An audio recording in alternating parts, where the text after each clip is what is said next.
The Range Rover's door slammed shut, cutting off Sarah's screams. "Please, Dad, Emma's only 3 months old." The 16-year-old clutched her baby tighter, her breath forming desperate clouds in the negative 25-degree air. Montana's forest loomed around them, 5 miles from any road. Richard Mitchell stepped back into his black SUV, his face illuminated by the dashboard glow. Through the window, Sarah saw him check his Rolex 11:47 p.m., right on schedule. "Dad, please." He reached through the window and yanked the wool blanket from her arms. Emma's thin cry pierced the night. "Mitchell property stays with Mitchells," he said, tossing a small duffel bag into the snow. $200? Some old clothes. Sarah stumbled forward as the SUV pulled away, falling knee-deep into powder. The taillights disappeared into the blizzard. Beethoven's Fifth Symphony echoed faintly through the trees. Then silence, just wind, and her daughter's weakening cries. Leave a like and share your thoughts in the comments, along with the city you're watching from now. Now let's continue with the story. Sarah's fingers were already numb. She grabbed the duffel bag, her movements clumsy in the knee-deep snow. The wind hit her face like glass shards, and Emma's cries were growing weaker. That terrified her more than anything. The silence meant hypothermia was setting in. 2 hours? Maybe 3. That's what they had in weather like this. The temperature gauge in her father's car had read -25 when they'd left the estate. With wind chill, it felt closer to -40. Sarah knew the statistics from high school biology. Infants lost body heat 4 times faster than adults. Emma wouldn't last half as long as she would. She pressed the baby against her chest, trying to shield her from the wind. Her own coat, a thin North Face jacket meant for autumn, not blizzards, was already soaked through. She'd been wearing it when her father dragged her from the basement that morning, saying they were going for a drive to discuss her future. There was no future now. Just the next 60 minutes. Sarah pushed forward through the snow, scanning for shelter. The forest was dense with lodgepole pines, their branches heavy with snow. In the darkness, every shadow looked the same. No lights, no roads. Her father had chosen well. This was backcountry, miles from the nearest hiking trail. Her phone was gone. Richard had taken it months ago, the day he'd locked her in the basement. A massive pine loomed ahead, its lowest branches creating a small hollow at the base. Sarah stumbled toward it, her legs burning with cold. She collapsed beneath the tree, the canopy providing minimal protection from the wind. Emma had stopped crying. "No, no, no." Sarah pulled back her jacket, checking her daughter's face. The baby's lips were tinged blue, her skin pale. But her chest was still moving shallow breaths. But breaths. Sarah yanked off her own jacket and wrapped it around Emma, leaving herself in just a thin sweater. The cold hit her like a physical blow, stealing her breath. She pulled Emma close, trying to transfer what little body heat she had left. 20 minutes passed, maybe 30. Time felt elastic, stretching and contracting. Sarah's thoughts began to blur at the edges. Was she supposed to stay awake? Or was that for concussions she couldn't remember? Her hands had progressed beyond numb to a distant, burning sensation.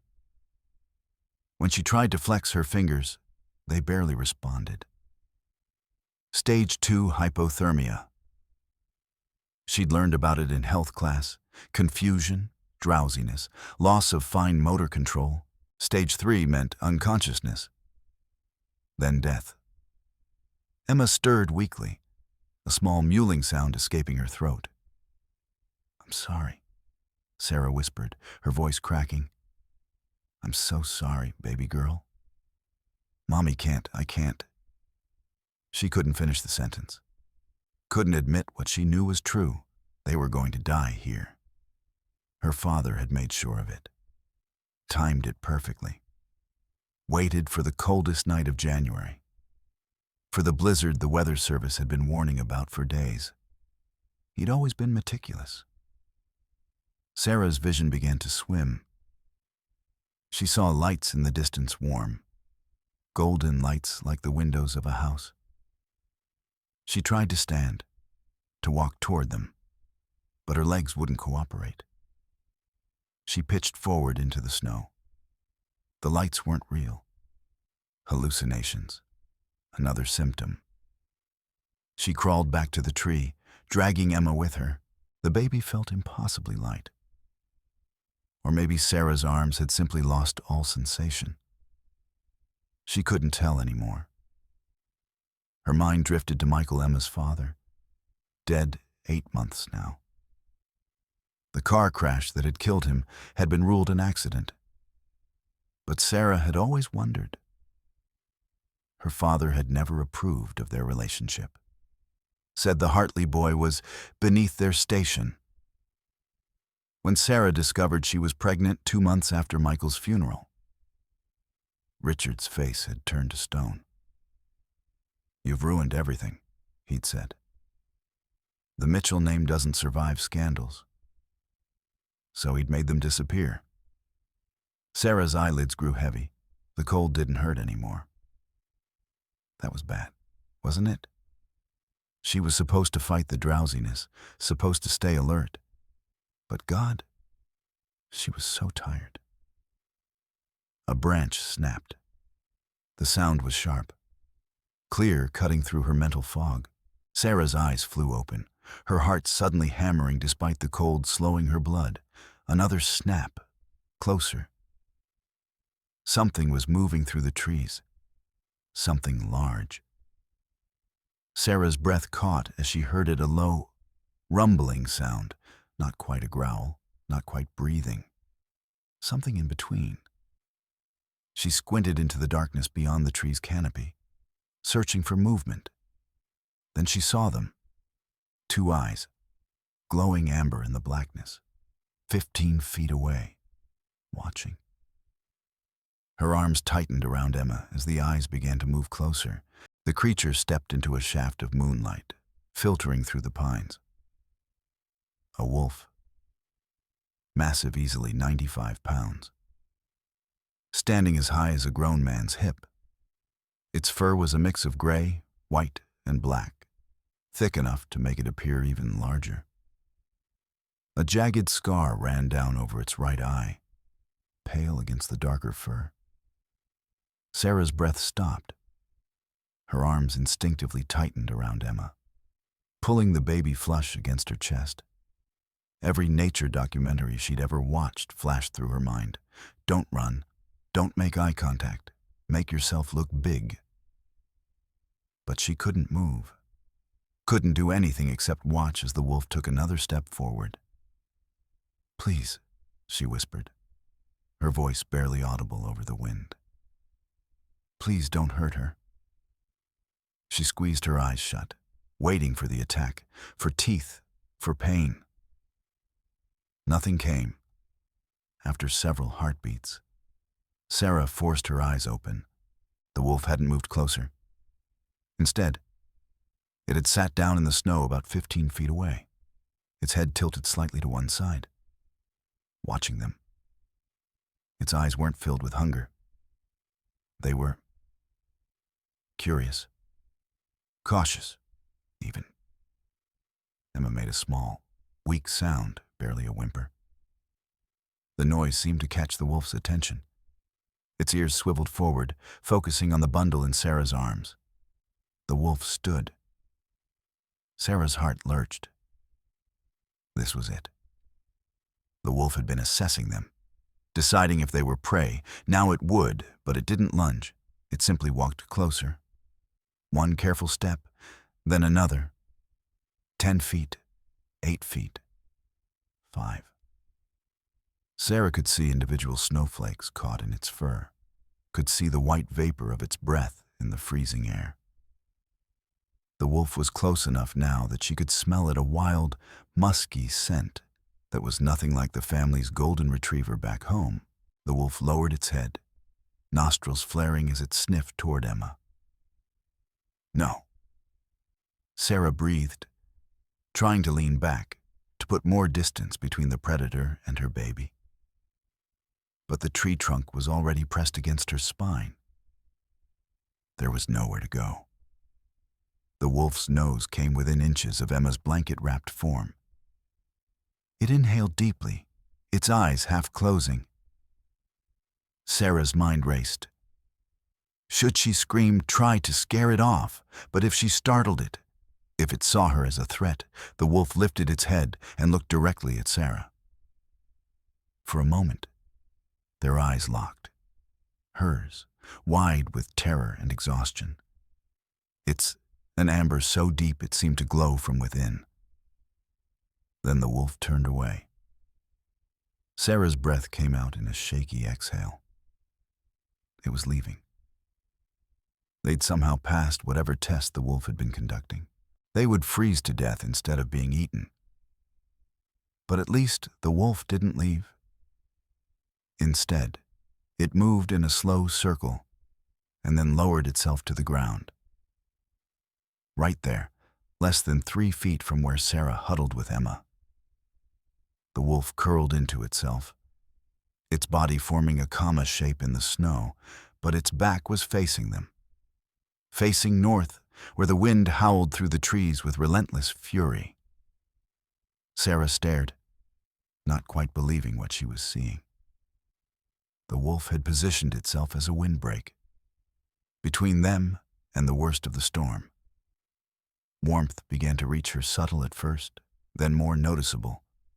The wolf's body temperature, radiating across the small space. Wolves ran hot. She remembered from somewhere. Nearly 100 degrees Fahrenheit. Her hand trembled as she slowly, carefully, reached out. Her fingers made contact with the wolf's fur. It was thick, surprisingly soft beneath the coarser outer layer, and warm, blessedly, impossibly warm. The wolf didn't flinch, didn't turn, just continued lying there, its breathing slow and steady. "Thank you," Sarah whispered, her voice breaking. "Thank you." She pulled Emma closer to the source of heat, and within minutes, she could feel the change. The baby's breathing grew less shallow. A hint of pink returned to her tiny lips. Sarah's own shivering began to ease, her thoughts clearing slightly from the dangerous fog of hypothermia. Maybe they could survive this. Maybe this wolf, this impossible guardian, had bought them enough time for rescue or for mourning, or for the wolf's head snapped up. Its ears swiveled backward toward something Sarah couldn't yet hear. Then she heard it, a howl, distant but clear, cutting through the storm like a blade. The wolf rose to its feet in one fluid motion. The warmth it had provided vanished instantly, replaced by the brutal cold. But Sarah barely noticed because the wolf was growling now, a low, rumbling sound that vibrated through the air.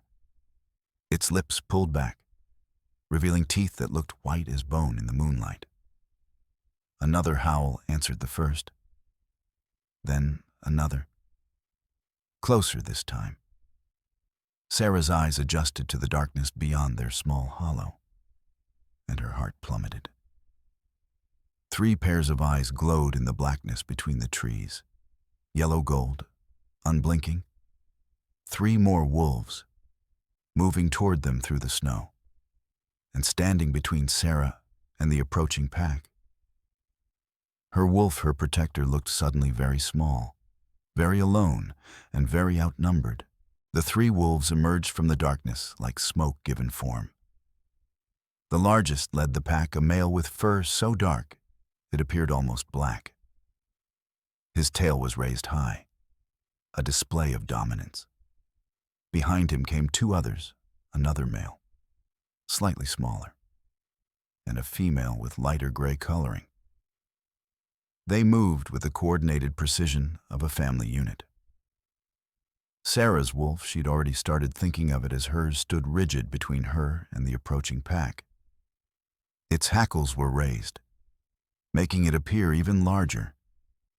The growl that rumbled from its chest was a clear warning, stay back. The alpha stopped about 10 feet away. His eyes swept over the scene, the injured human, the crying infant, the lone wolf standing guard. Sarah could see him processing, deciding. He took another step forward. Her wolf's growl intensified, teeth fully bared now. The message was unmistakable. You'll have to go through me. For a long moment, the two males stared at each other. Sarah held her breath, pressing Emma tighter against her chest. She could feel her daughter's weak heartbeat through the layers of clothing.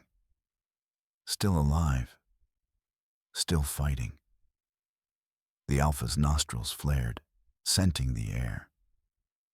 Sarah realized with horror that he could probably smell the blood on her hands, the scratches from when she'd fallen, the cut on her palm from grabbing at the car door. Fresh blood in the wilderness was an invitation. But then the alpha's gaze shifted to her wolf again, to the scar over its eye. Something passed between the two animals, some form of recognition or understanding that Sarah couldn't interpret. The alpha made a low sound, almost a grunt. Then, incredibly, he turned his head away. Not a retreat, but a dismissal.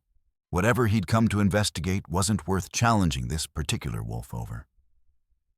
The alpha turned and trotted back into the darkness. The other two wolves followed without hesitation, melting back into the forest as quickly as they'd appeared. Sarah's wolf watched until they were completely gone, then slowly lowered its hackles.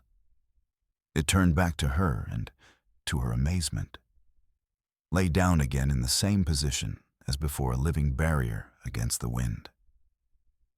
"Thank you," Sarah whispered again, reaching out to touch the wolf's fur. "Thank you."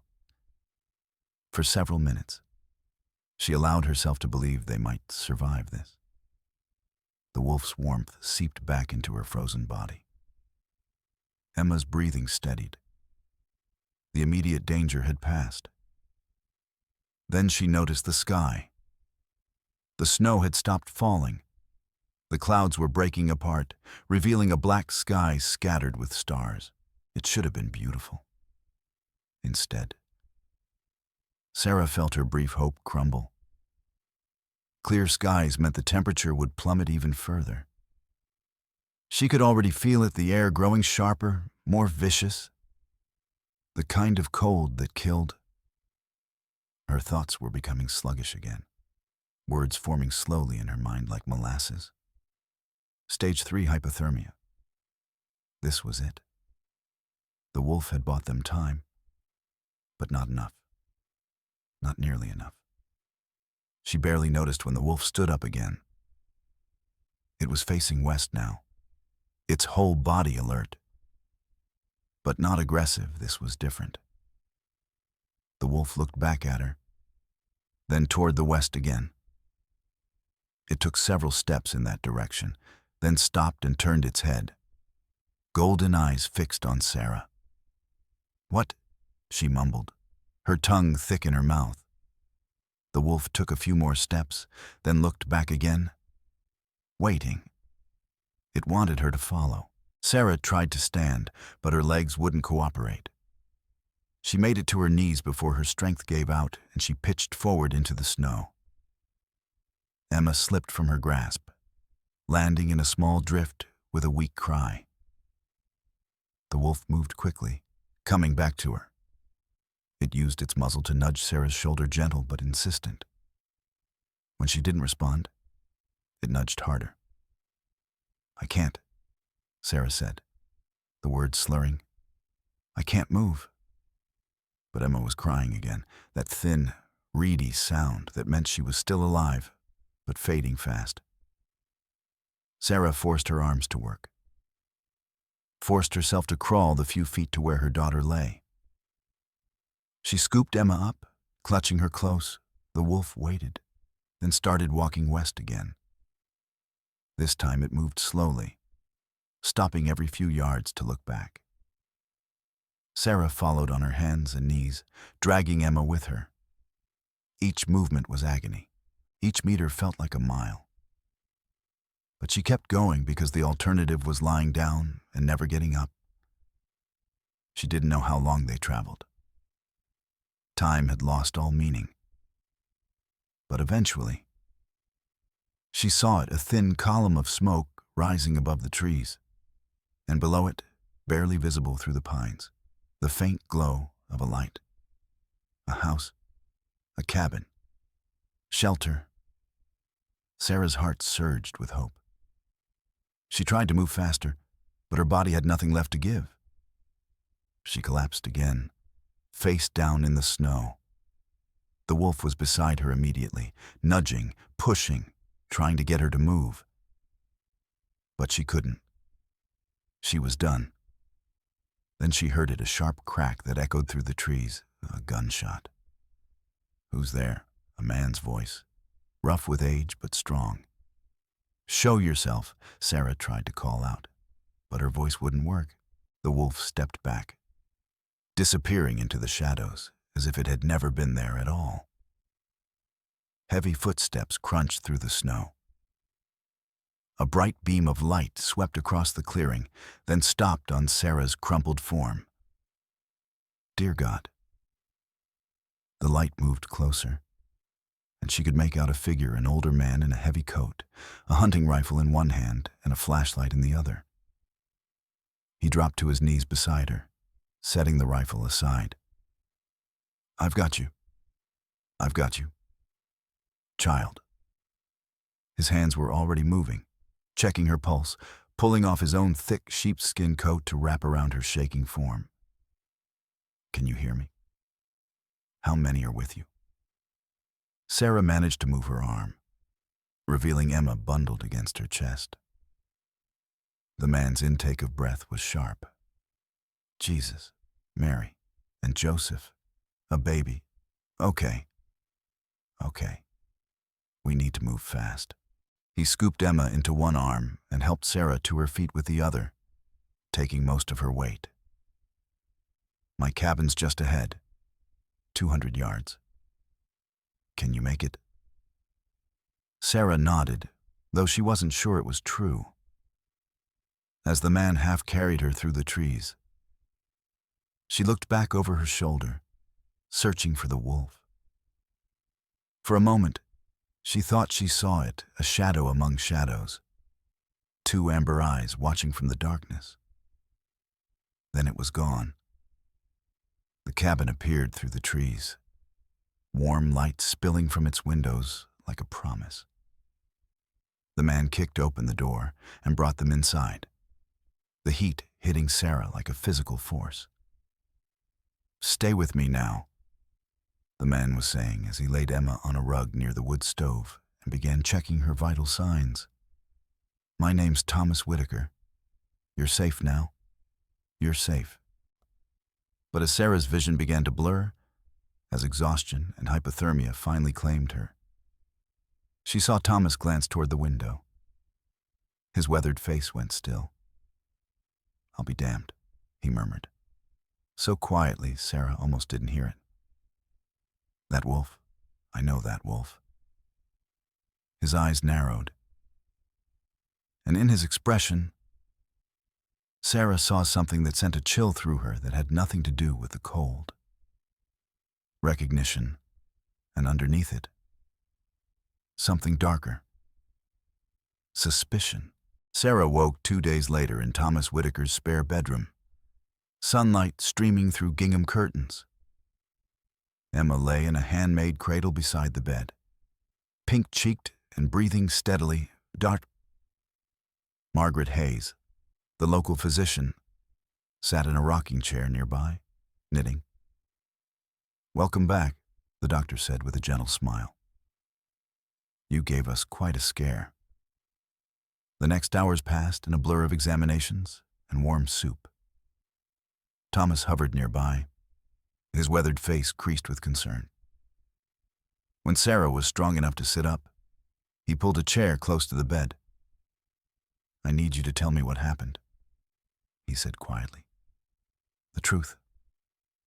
So she did. All of it. The 5 months locked in the basement, giving birth alone in the dark. Her father's cold eyes as he drove her into the wilderness. The moment he yanked the blanket from Emma's tiny body. Thomas's jaw tightened with each detail. When she finished, he stood abruptly. "I'm calling the sheriff." Sheriff Dan Cooper arrived within the hour.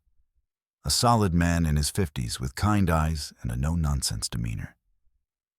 He took Sarah's statement, his expression growing darker with each sentence. "We'll investigate," he promised. "Richard Mitchell or not. Nobody gets away with this in my county." "But you don't understand," Sarah said, her voice shaking. "My father, he's powerful. He has lawyers, money, connections everywhere." Cooper's eyes hardened. "I don't care if he's the president. We'll get to the truth." The investigation moved quickly. Too quickly, Sarah thought. Within a week, Cooper returned to Thomas's cabin with a manila folder and an expression that made Sarah's stomach drop. "We got the DNA results back," he said, settling into a chair across from her. "Standard procedure in abandonment cases involving minors."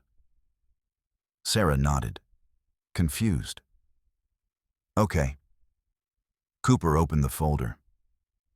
"Sarah, Richard Mitchell is not your biological father." The world tilted. "What? According to the test, there's 0 genetic match. We did it twice to be sure." Cooper pulled out a document covered in numbers and graphs that meant nothing to Sarah. "We ran your DNA through some databases. Found a match. Your biological father was a man named James Gallagher. He worked as your family's driver until he died in 2015. Sarah's mother. The affair." It explained everything, the way Richard had always looked at her with such cold disgust. The way he'd kept her at arm's length even before the pregnancy. He knew. She whispered. "All those years. He knew I wasn't his. And he raised me anyway." Thomas, standing by the window, spoke quietly. Not out of love, out of pride, admitting his wife had cheated, that you weren't his that would have destroyed the Mitchell reputation. "There's more," Cooper said grimly. He pulled out another document yellowed with age, covered in legal jargon. "We found this in the county records office. Your grandmother, Eleanor Mitchell, died in 2012. She left a will." "I never knew my grandmother," Sarah said. "That's because Richard made sure you didn't." Cooper pointed to a highlighted section. "She left 60% of her estate, roughly $45 million to you, to be held in trust until you turned 18. The room spun. "What?" "Richard was named executor. He had the legal right to manage it until you came of age." Cooper's voice was tight with anger. "He hid the will, buried it. If you died in that forest, the money would have reverted to him as the sole surviving heir." Sarah couldn't breathe. "He tried to kill me for money, and to erase the reminder of his wife's betrayal," Thomas added softly. "2 birds, 1 stone." But the revelations weren't finished. Thomas moved from the window, his face troubled. "That wolf that saved you. I need to show you something." He led Sarah to a cluttered desk in the corner, pulled out a faded photograph. It showed a gray wolf lying on a blanket, a bloody bandage wrapped around its head. The scar over its eye was fresh, the wound still raw. Winter of 2023, Thomas said. I heard gunshots in the forest illegal hunting. Found this wolf shot, left to die. Took me 3 weeks to nurse it back to health. Sarah stared at the photo. The same wolf. Guardian. I kept the bullet fragment the vet pulled out. Thomas opened a small box, revealing a misshapen piece of copper. 30-06 Winchester. I didn't think much of it at the time. But Cooper ran the serial markers. The sheriff nodded grimly. It's a match for ammunition purchased by Richard Mitchell. He buys them in bulk for his hunting trips. He shot Guardian. Sarah breathed. 2 years ago, he tried to kill it, and it still saved me. The irony was crushing. The wolf her father had tried to murder had saved her from the death he'd planned. Sarah's phone, a replacement Cooper had brought her, buzzed on the nightstand. A notification from the county clerk's office. Her hands shook as she opened it. Notice of petition. Richard Mitchell versus Sarah Mitchell. Request for emergency custody of minor child, Emma Grace Mitchell. No. The word came out as a whimper. Cooper took the phone, his face darkening as he read. His lawyers filed this morning. They're arguing you're an unfit mother, unstable, homeless, unable to provide adequate care. He scrolled down. They're requesting temporary custody be granted to Richard pending a full hearing. They can't. He tried to kill us. We haven't proven that yet, Cooper said carefully. Not in court. Right now, it's your word against his and his lawyers. He trailed off. But Sarah understood. Money, power, the same advantages Richard had always had. Thomas put a hand on her shoulder. We'll fight this. But Sarah barely heard him. Her phone buzzed again, a news alert. Her father's face filled the screen, standing at a podium, cameras flashing. Billionaire Richard Mitchell announces $5 million charity for struggling young mothers. The headline made her sick. In the video clip, Richard spoke with practiced sorrow about supporting vulnerable young women and giving them the resources they need to succeed. The comments were already pouring in. What a generous man, a true philanthropist. We need more people like him. He's cleaning his image, Cooper said quietly, getting ahead of the story. Sarah's phone wouldn't stop buzzing. More articles, social media posts. Half the comments supported her, believed her story about being abandoned. But the other half? She's just trying to get money from her rich dad. Typical teen mom looking for a handout. Why should we believe her over a respected businessman? The room began to close in. Sarah's chest tightened, her breath coming in short gasps. Emma started crying from the bedroom, as if sensing her mother's distress. I can't lose her, Sarah whispered. I can't. He can't take her. Sarah, breathe. Doctor, Hayes said, moving toward her. You're having a panic attack. But Sarah couldn't breathe, couldn't think past the crushing realization her father had planned everything, even now, from his mansion. He was 3 steps ahead. He'd tried to kill them and failed, so now he'd take Emma legally, strip Sarah of everything, her daughter, her inheritance, her credibility. And there was nothing she could do to stop him. That night, as Sarah sat hollow-eyed by Emma's cradle, a sound cut through the darkness outside. A howl long, mournful, and unmistakably close. Thomas rushed to the window. That's not normal. Wolves don't come this close to.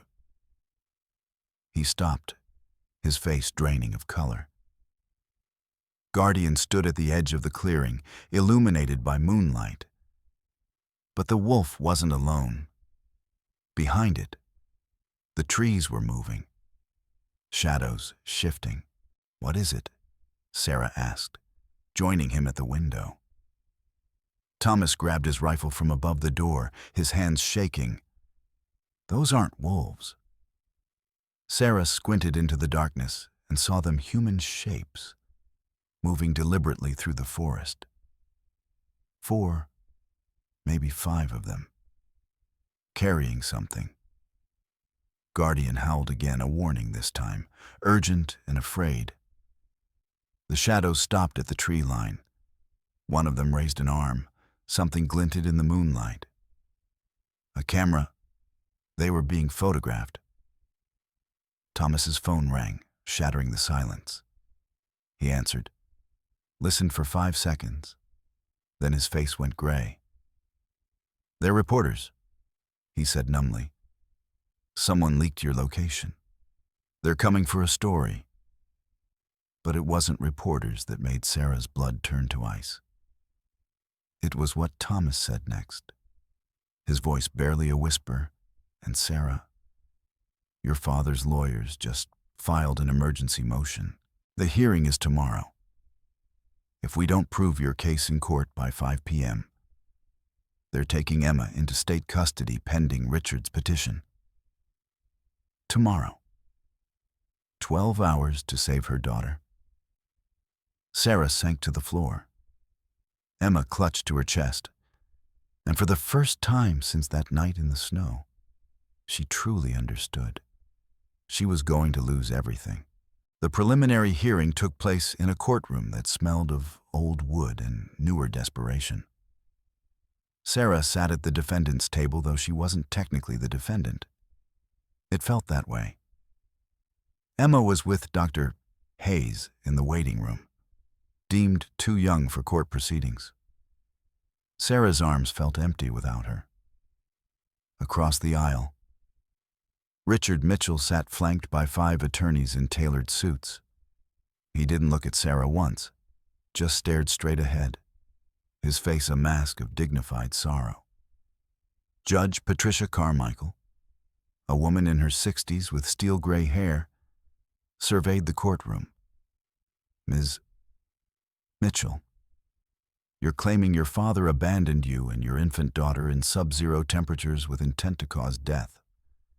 That's a serious accusation." "It's the truth, Your Honor." Sarah's voice came out smaller than she'd intended. "Do you have evidence to support this claim?" Sheriff Cooper stood. "Your Honor, we have the DNA test proving Mr. Mitchell is not Sarah's biological father, and the concealed will. Those establish motive. Sheriff, not action." Judge Carmichael turned back to Sarah. "Do you have any witnesses, photographs, video, anything that proves what happened that night?" Sarah's throat tightened. "No, Your Honor. Just my testimony." Richard's lead attorney, a shark-eyed man named Douglas Vance, rose smoothly. "Your Honor, my client maintains he gave Ms. Mitchell $200 in supplies to help her start fresh. She chose to remain in the wilderness, possibly for attention or sympathy. Sadly, this appears to be part of a pattern of instability."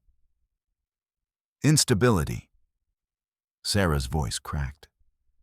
"He locked me in a basement for 5 months." "There's no evidence of that either," Vance said calmly.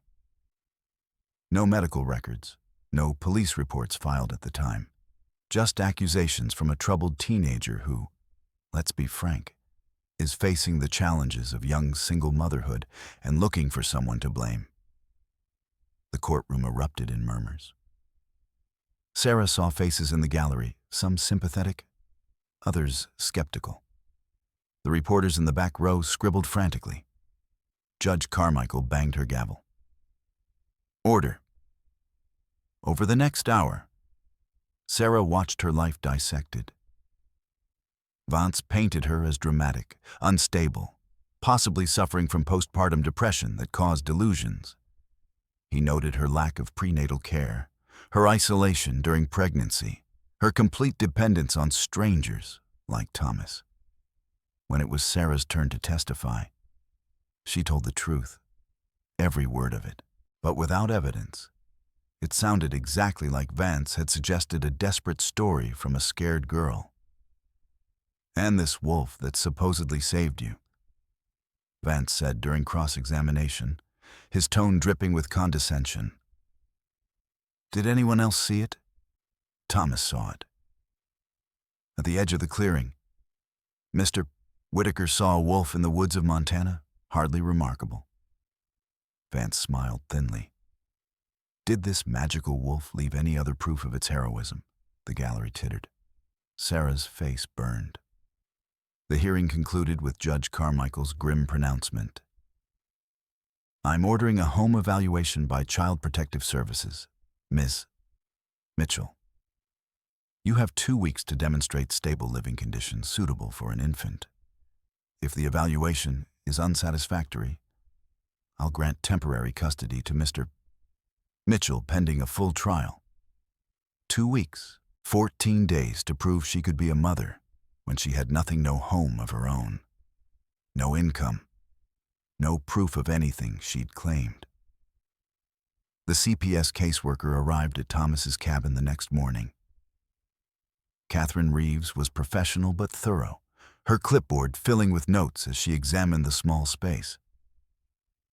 The cabin is clean, she said, but it's only 800 square feet. Where does the baby sleep? In my room. In the cradle Mr. Whitaker made.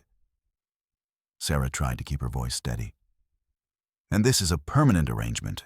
You're living here indefinitely? Mr. Whitaker has offered. Mr. Whitaker. Catherine flipped through her papers. Thomas Whitaker, age 69, who was involved in a vehicular incident in 2011. That was an accident. He wasn't charged with anything. Nevertheless, Catherine made another note. The state prefers guardians with no legal history whatsoever.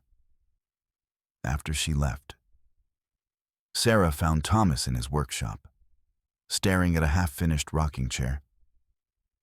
They're going to take her, Sarah said. Aren't they? Thomas didn't answer immediately. When he did, his voice was rough. My daughter Anna was 24 when she died. Car accident on Highway 93. I'd asked her not to drive that night. Weather was bad. Roads were icy. She laughed, said she'd be fine. He paused. They called me at midnight. She'd been dead for 2 hours. Sarah sat beside him on the workbench. I'm sorry. I've lived in this cabin for 12 years, hiding from that night, hiding from the guilt.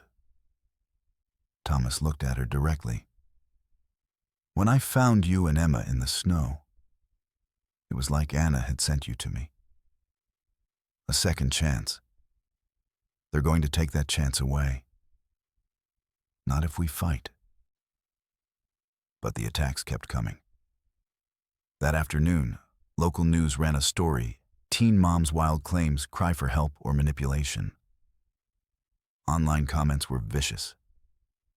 Sarah's high school photo appeared alongside articles questioning her character, her fitness as a mother, even her sanity. Someone had leaked her medical records from the hospital. Headlines screamed, abandonment case teen treated for severe malnutrition, but when did it start? The implication was clear. Maybe she'd been neglecting herself and Emma long before that night. Her father's charity fund grew to $8 million in pledges. Photos of Richard visiting women's shelters flooded social media. In every picture, he looked noble, caring, hurt by his daughter's accusations. Sarah stopped reading after the 20th comment calling her a gold digger.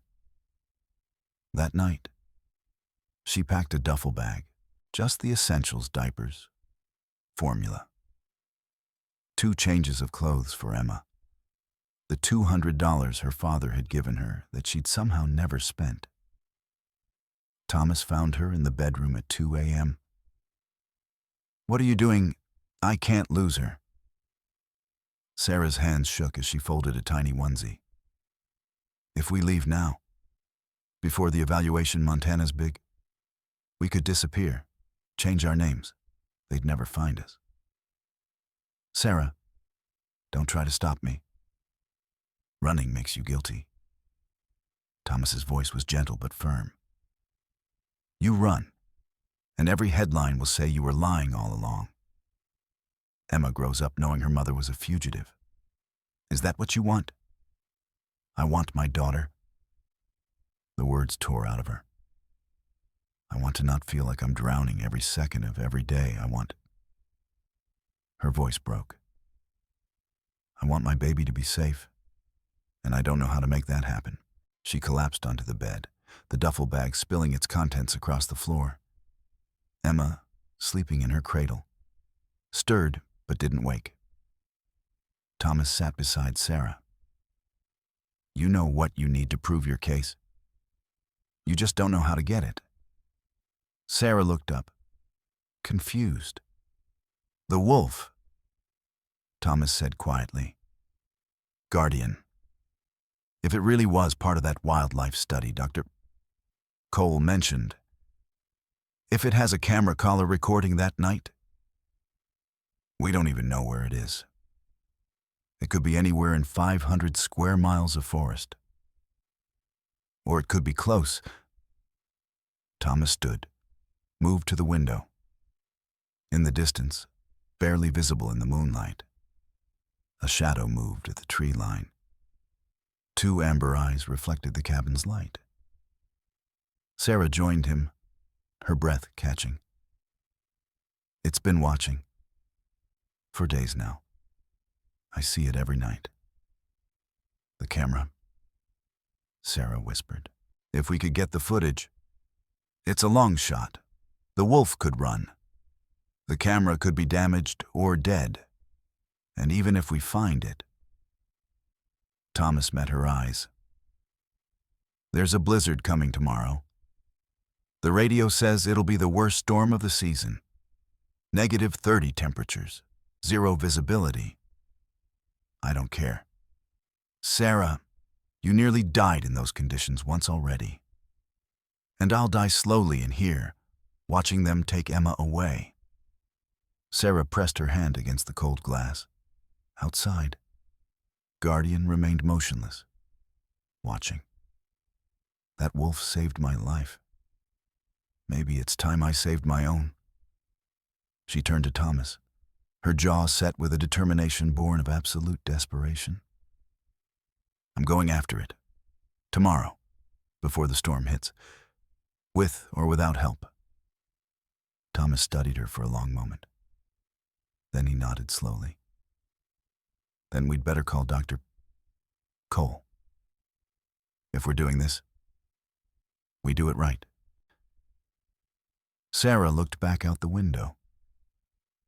But Guardian had vanished into the darkness. Somewhere in that vast wilderness was the only proof that could save her daughter. And she had less than 24 hours to find it. Dr. Nathan Cole arrived at dawn, his truck cutting fresh tracks through the snow. The wildlife biologist was younger than Sarah had imagined, mid-40s, with weathered hands and the alert eyes of someone who spent more time outdoors than in. He set a laptop on Thomas's kitchen table and opened a tracking program covered in GPS coordinates. "I've been monitoring a wolf we tagged 6 months ago," Cole said, pointing to a blinking dot on the screen. "Designation Alpha 7. Male, approximately 6 years old, with a distinctive scar over the right eye." Sarah's breath caught. "Guardian, if that's what you're calling him." "Yes. Cole pulled up a photo on his phone. Guardian, sedated, wearing a thick collar with a small black box attached. The collar has a high-definition camera and GPS tracker. Battery life is roughly 8 months. Can you access the footage remotely? Thomas asked. Cole shook his head. The collar stores everything locally. We have to physically retrieve it to download the data. So we find the wolf, get the collar, prove what Richard did. Sarah's hands were shaking. Where is it now? Cole's expression darkened. That's the problem. Alpha 7 went off-grid 3 weeks ago. No GPS signal, no movement data. Either the collar malfunctioned, or... He didn't finish the sentence. Or the wolf is dead. Sarah whispered. I've searched 100 square miles. Nothing. Cole closed the laptop. I'm sorry.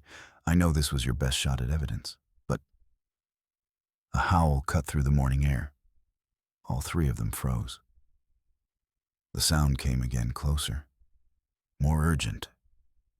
Not the distant call of a pack, but a single voice, raw and desperate. Sarah ran to the window. Guardian stood at the edge of the clearing, 20 yards from the cabin. Even from this distance, she could see something was wrong. The wolf's stance was uneven, favoring its left side. Jesus. Cole breathed, joining her. That's him. That's Alpha 7. Thomas grabbed his binoculars. He's injured, left hind leg, looks like. Sarah was already pulling on her boots. I'm going out there. Wait. Cole started, but she was already through the door. The cold hit her like a fist, but Sarah barely noticed. She walked slowly toward Guardian, her hands visible and empty. The wolf watched her approach, not retreating but not advancing either. When she was 10 feet away, she stopped. Hey, friend, remember me? Guardian's ears swiveled forward. Blood matted the fur on its left leg, dark against the gray. The camera collar was still there, but something was wrong with it. A red light blinked rapidly, where it should have been solid green. Cole appeared beside her, moving carefully. That's a battery warning. Maybe 24 hours of power left, probably less in this cold. After that, the data corrupts and we lose everything. Can you get the collar off now? Sarah asked. Not without tranquilizing him first. That wound needs treatment anyway, or infection will kill him within days. Cole pulled out his phone. I can call my team, have them here in 3 hours with the equipment. The phone's weather alert shrieked. All 3 of them jumped. Blizzard warning, severe winter storm approaching. Whiteout conditions expected by noon. Travel not recommended. Cole checked his weather app, his face going pale. It's moving faster than predicted. We have maybe 2 hours before it hits, 4 hours max. Your team can't get here in time, Thomas said. No. Cole looked at Guardian, then at Sarah. I'm sorry, we're out of options. But Sarah was staring at the wolf. Guardian had lain down in the snow. Despite the obvious pain in its leg, the animal's eyes were fixed on her with an intensity that felt almost human. The wolf was offering itself, offering the collar. The proof. We go now, Sarah said. The 3 of us. We take Guardian to your truck. Treat the wound there. Get the collar data. In a blizzard. Cole shook his head. It's suicide. The temperature's already dropping. It'll hit -30 within the hour. If we get caught out there, then we move fast. Sarah turned to Thomas.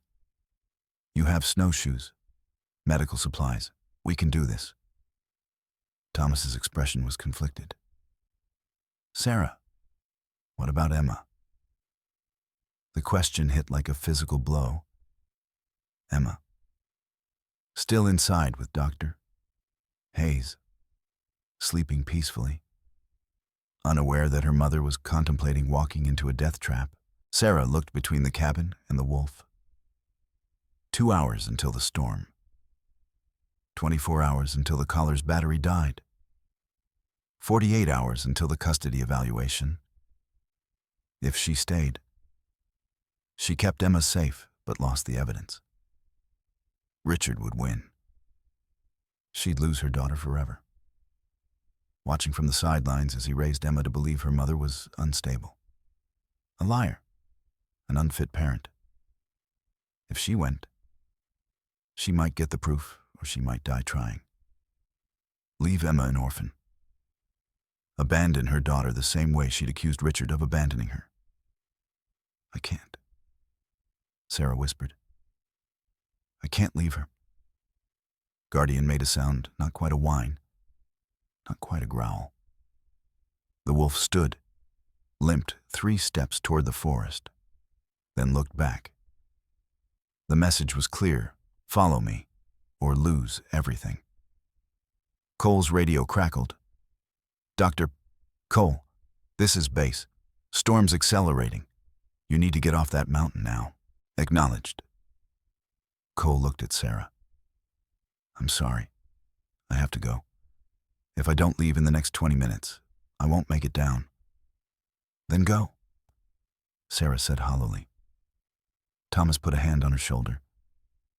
I'll go instead. You stay with Emma. Thomas, you're 69 years old. If something happens, then it happens to an old man who's already lived his life, not a young mother with everything ahead of her. His grip tightened. Let me do this. Sarah, let me help.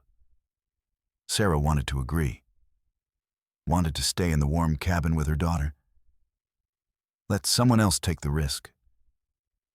But as she looked at Guardian, limping and bleeding and still standing there with that damned collar around its neck, she understood.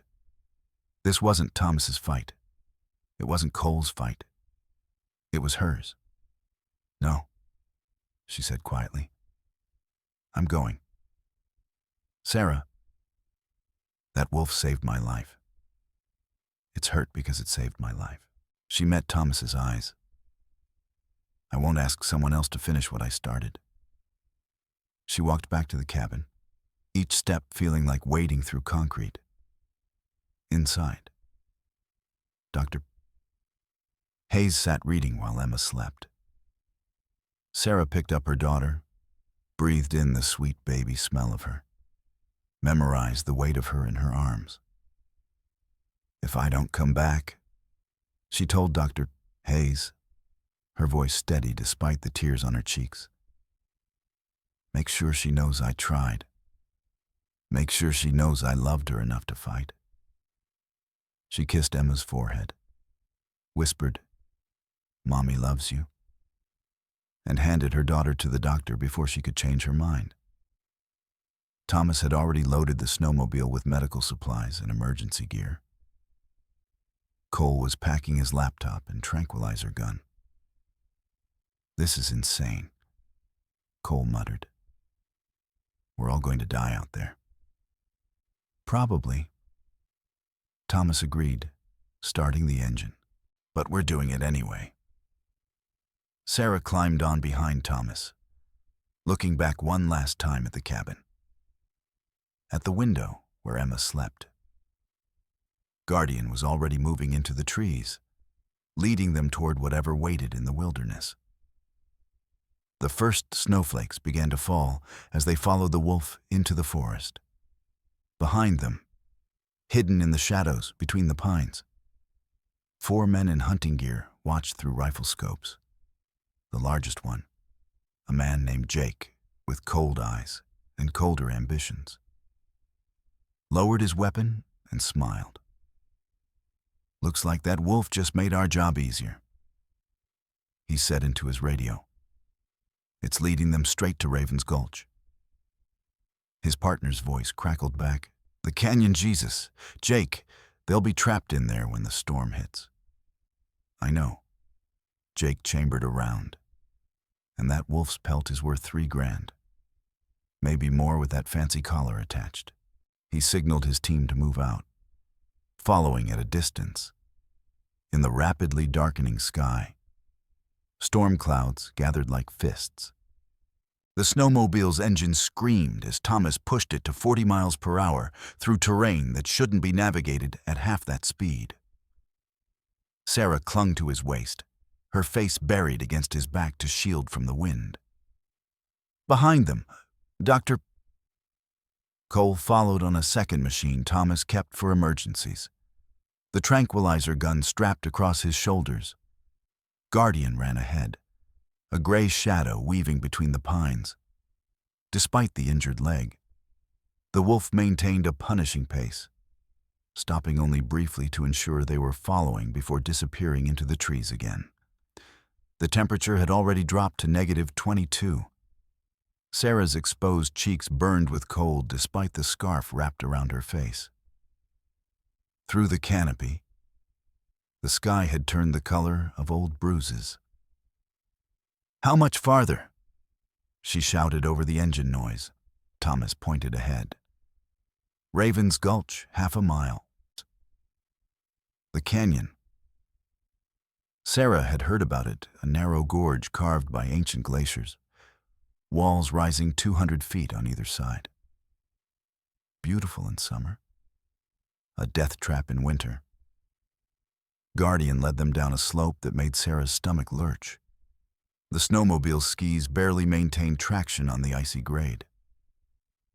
One wrong move, and they'd tumble 300 feet into the ravine below.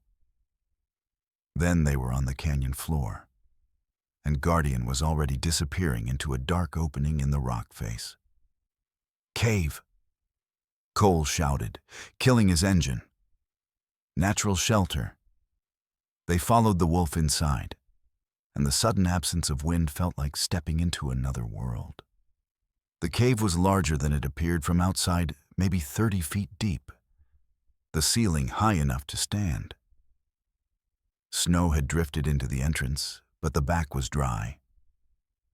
Guardian collapsed near the rear wall, sides heaving, in the beam of Thomas's flashlight. Sarah could see the injury clearly now. A deep gash ran from the wolf's hip to its knee, the edges swollen and angry red. Infection had already set in. "Cole, we need to sedate it now," Thomas said, already unpacking medical supplies. The biologist loaded the tranquilizer gun with practiced efficiency. "This'll take about 2 minutes to work. Once he's under, we have maybe 20 minutes before he starts coming around." The dart hit Guardian's shoulder with a soft thwip. The wolf's eyes found Sarah's a long, steady look that somehow felt like goodbye before his head lowered to the cave floor. Sarah knelt beside him, her hand finding the thick fur at his neck. "Thank you," she whispered, "for everything." Cole was already working on the collar, his fingers clumsy in the cold. The latch finally clicked open, and he pulled the device free, revealing a matted ring of fur beneath. "Got it." He pulled out his laptop, hands shaking as he connected the cable. The screen illuminated his face with blue light. "Batteries at 8%. Download will take approximately 12 minutes. "Will it make it?" Sarah asked. "It has to." While Cole worked, Thomas cleaned Guardian's wound. The wolf didn't stir, even when Thomas flushed the gash with antiseptic. Sarah held the flashlight, trying not to think about the storm building outside, about Emma back at the cabin, about everything riding on 12 minutes of download time. The laptop screen filled with file names. Cole clicked on the most recent folder. Then the video file dated January 15th, 23:47. The footage began. It was disorienting at first, the world from a wolf's eye view, low to the ground. moving through darkness. But the camera's night vision was excellent. Sarah recognized the clearing immediately. Saw the Range Rover's taillights, saw herself, a small figure in inadequate clothing, clutching Emma. Then Richard's face appeared in the frame, caught perfectly as he leaned out the window to yank the blanket away. The audio was crystal clear. Mitchell property stays with Mitchells. Sarah's own voice, desperate. Dad, please, Richard's cold reply. You're dead to me, and if you're lucky, you'll be actually dead by morning. The SUV drove away. The camera captured everything: Sarah falling in the snow, Emma's weak cries, the moment Sarah's lips started turning blue. Then Guardian approaching, the entire rescue, filmed from the wolf's perspective. We have it, Cole breathed. This is irrefutable. How much longer on the download? Thomas asked, still working on Guardian's leg. 6 minutes, batteries at 4%. The wind outside had picked up, howling through the canyon like a living thing. Snow blew into the cave entrance in horizontal sheets. Sarah moved to look outside and froze. 4 men stood at the canyon entrance, rifles raised. Don't move. The lead hunter, late 40s, wearing camouflage and an expression of practiced cruelty, stepped forward. Nice and easy now? Thomas stood slowly, positioning himself between the hunters and the others. This is federal land. You have no right. That wolf has a $3,000 bounty, the hunter said. His name patch read Harwell, and that fancy collar's probably worth even more. We've been tracking it for 3 weeks. The wolf is sedated and injured, Sarah said, her voice shaking. You can't just watch me. Harwell's finger moved to the trigger guard. Wait. Thomas held up his hands. I'll pay you. $5,000. Cash. I can have it here in 2 hours. Harwell considered this. Behind him, his 3 companions shifted nervously. One of them, younger than the others, looked uncertain. Jake, the young one said. Maybe we should... Shut up, Mike. Harwell Jake kept his rifle trained on Guardian's unconscious form. 5,000's good, but I want that collar too. Whatever's on it. No, Cole said flatly. The collar stays. Then we got a problem. Jake's smile didn't reach his eyes. See? I'm walking out of here with either $5,000 and that collar, or a wolf pelt and the collar. Your choice how many bodies get left behind. The laptop chimed. Cole glanced down. Download complete. Battery at 2%. Give me the collar, Jake ordered, stepping into the cave. The footage on this collar proves a man tried to murder his daughter. Sarah said desperately, if you take it, you're destroying evidence of attempted murder. Jake's expression flickered, not quite sympathy, but something close. That's not my problem. Jake. Mike, the younger hunter, lowered his rifle slightly. If what she's saying is true. Man, I got a daughter. I can't. You can and you will, Jake snapped. We came here for that wolf, and we're not leaving empty-handed. Thomas reached slowly into his jacket. The money. I can call right now. Have it brought. No calls, no witnesses. Jake raised his rifle. Last chance. The collar, now. Cole's fingers tightened on the laptop. Sarah could see the calculation in his eyes. If he refused, Jake would shoot, would kill Guardian, maybe kill all of them. Okay, Cole said quietly. Okay, you win. He ejected the cable and held out the collar. Jake reached for it. Guardian's eyes snapped open. The wolf wasn't fully sedated, couldn't be. Not with the dose Cole had given for its size. Guardian surged upward, 95 pounds of predator driven by pain and rage. Jake stumbled backward, his rifle swinging up. Shit. No. Sarah screamed. The gunshot was deafening in the enclosed space.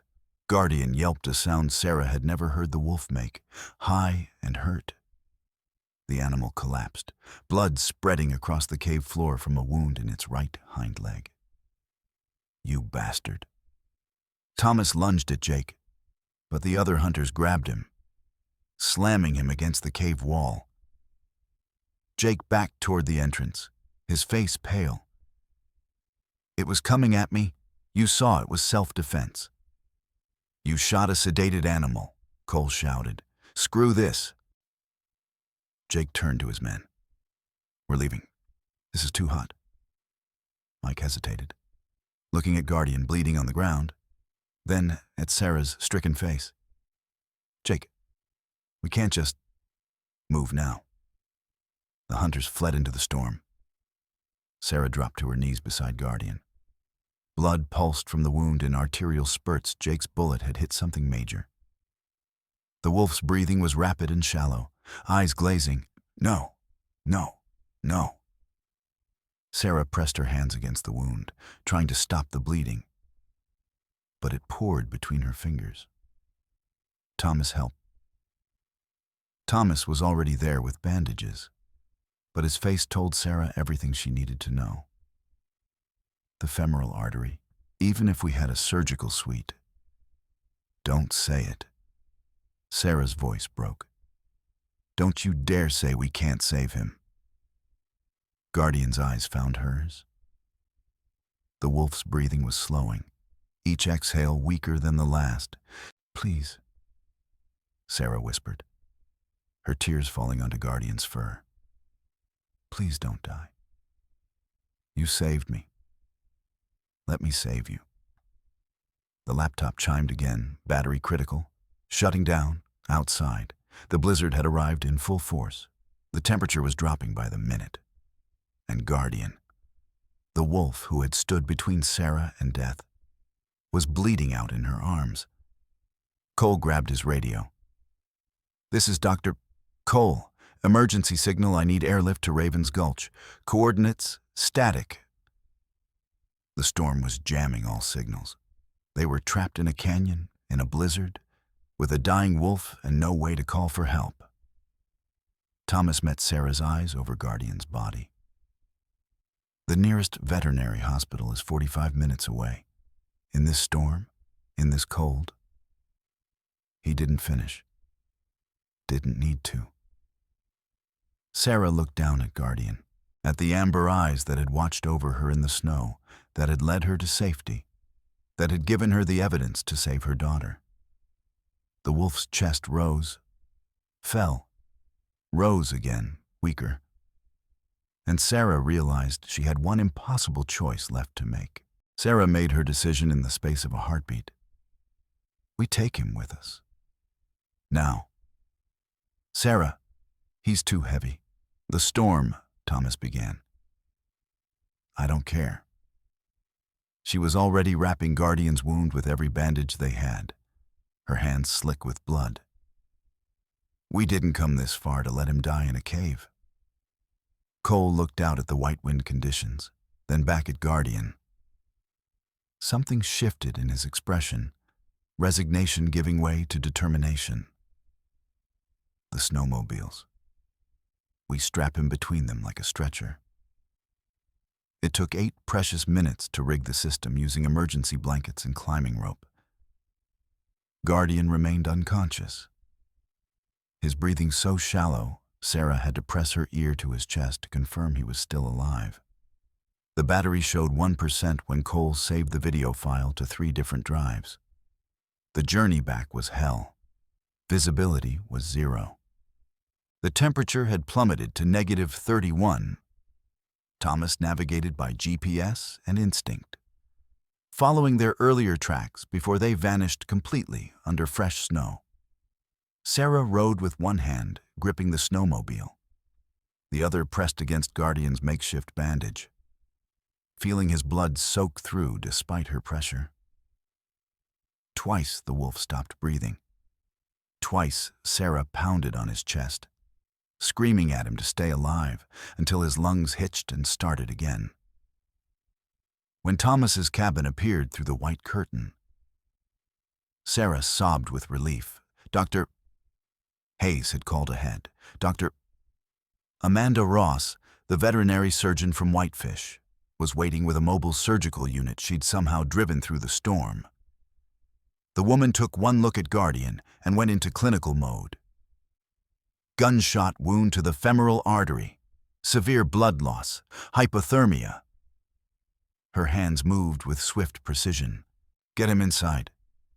I need boiling water, clean towels, and someone to assist. The surgery lasted 6 hours. Sarah sat in Thomas's kitchen, still covered in Guardian's blood, clutching Emma and watching the clock. Cole had already left, racing the laptop with its precious cargo to Sheriff Cooper before the roads became completely impassable. At 11 p.m., Dr. Ross emerged from the spare room, her scrub soaked red. He's alive, she said, and Sarah's knees buckled with relief.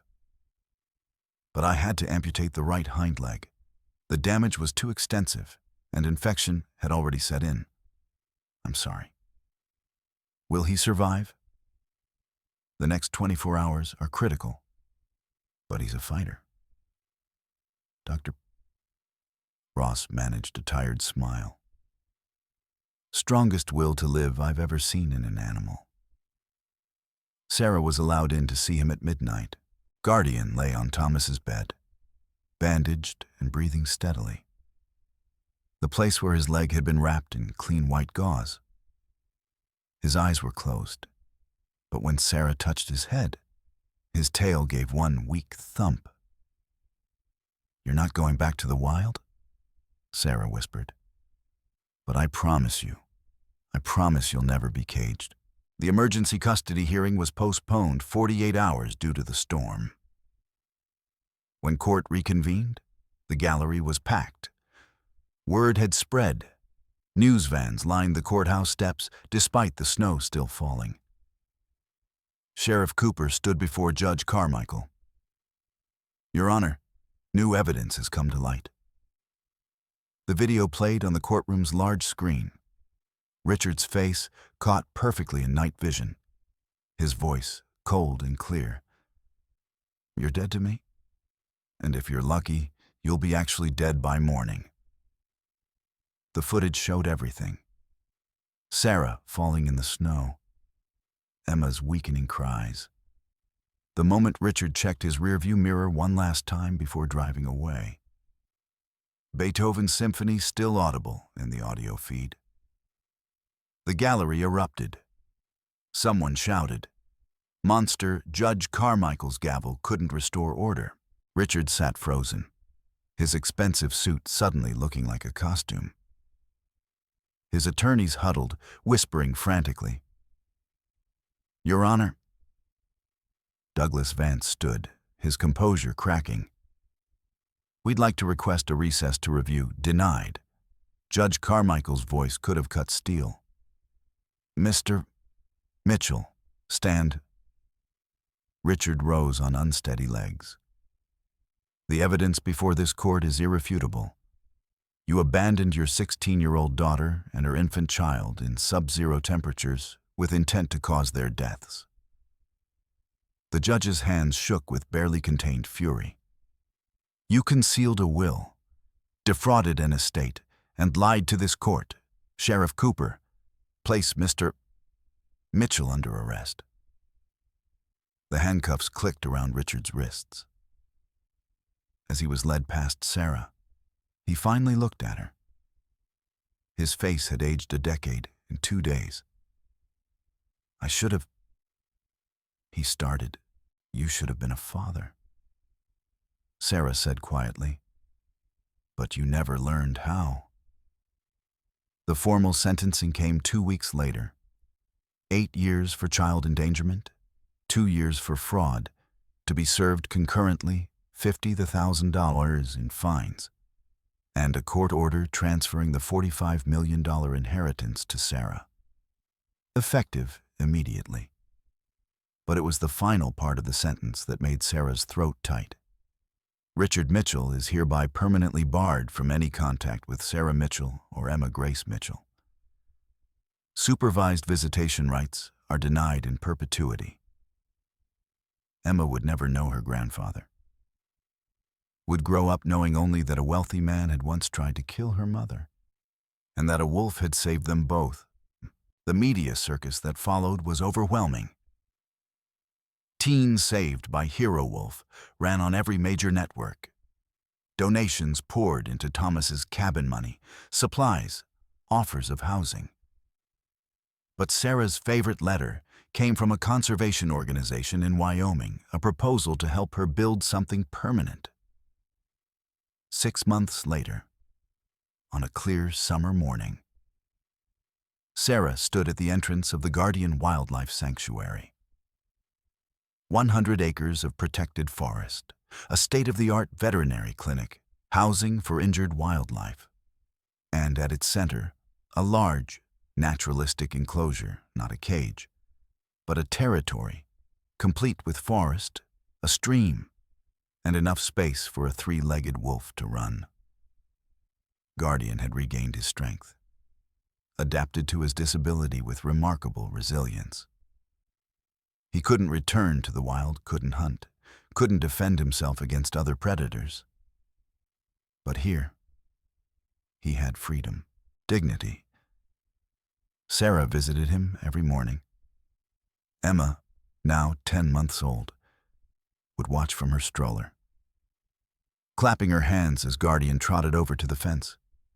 The sanctuary had already taken in 23 injured animals. Sarah had hired Dr. Ross full-time, brought in 2 more veterinarians, built a visitor center to teach people about wildlife conservation. The inheritance funded it all. Blood money turned into something good. Thomas, now 70, had moved into a cottage on the sanctuary grounds. Anna would have loved this, he told Sarah one evening, watching Emma take her first wobbling steps toward Guardian's enclosure. "You gave me a second chance," Sarah said.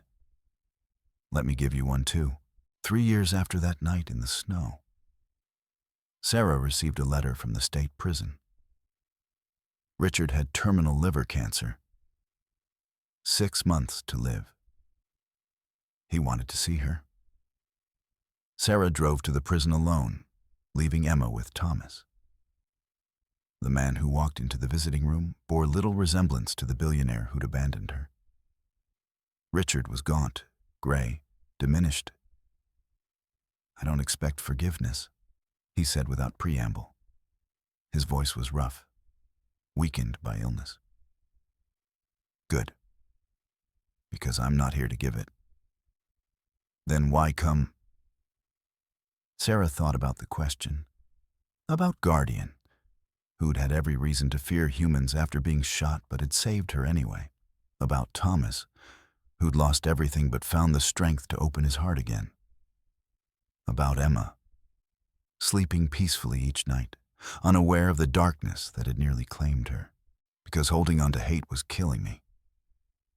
Sarah said finally, "I'm not forgiving you, but I'm releasing myself from you. From what you did. From what you weren't." Richard's eyes filled with tears, the first genuine emotion she'd ever seen from him. "You deserved better than me." "I know." Sarah stood. "Goodbye, Richard." He died 6 weeks later. Sarah didn't attend the funeral. On a morning in late spring, Sarah sat on the sanctuary's observation deck, Emma playing at her feet. Guardian dozed in the sun near his favorite pine tree, his coat gleaming silver gray. A tour group passed below, a guide explaining Guardian's story. This wolf saved a young mother and her baby from certain death. He lost his leg protecting them. Now they protect him. Emma tugged on Sarah's sleeve, pointing at Guardian. Doggy. Wolf? Sarah corrected gently. That's Guardian. He's family. As if hearing his name. Guardian lifted his head. His amber eyes found Sarah's across the distance. She could have sworn he smiled. In the afternoon mail, Sarah found a letter from the judge who'd presided over Richard's sentencing. Judge Carmichael was retiring. But she'd wanted Sarah to know because of Sarah's case. Montana had passed new legislation strengthening protections for abandoned minors and increasing penalties for child endangerment. Change, born from suffering. Sarah folded the letter and watched Emma chase butterflies through grass that grew where snow had once tried to kill them. Guardian's howl echoed across the sanctuary, not mournful, but triumphant. A sound that said, we survived, we endured. We became something better than what tried to destroy us. And somewhere in that vast Montana sky, Sarah felt her grandmother's presence, felt Anna's spirit, felt the universe's strange and terrible justice finally, blessedly balance. She'd come so close to losing everything. Instead, she'd found what truly mattered: the family you choose, the courage you earn, and the wild, impossible grace of second chances.